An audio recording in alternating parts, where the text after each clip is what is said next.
صحیح حدیث کے الفاظ آپ کے سامنے رکھتا ہوں. ایک بندہ سویا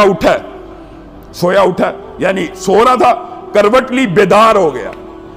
اب اس بیداری کے عالم میں اس کی یہ ٹریننگ ہونی چاہیے, صرف یہ دو وظائف لا الہ الا اللہ وحدہ لا شریک لہ لہ الملک ولہ الحمد وہو علی کل شیء قدیر کے ساتھ اگر کوئی بندہ سبحان اللہ والحمد للہ ولا الہ الا اللہ واللہ اکبر ولا حول ولا قوۃ الا باللہ اگر پڑھ لیتا ہے, یہ وظیفہ دونوں ملا کے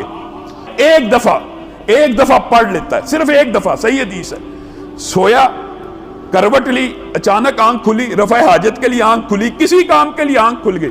صرف ایک مرتبہ یہ دونوں وظیفے پڑھتا ہے. ان کے بعد اللہ رب العزت سے جو بھی دعا کرتا ہے, نبی کریم صلی اللہ علیہ وسلم نے کہا وہ دعا فی الفور اللہ رب العزت قبول کر لیتے,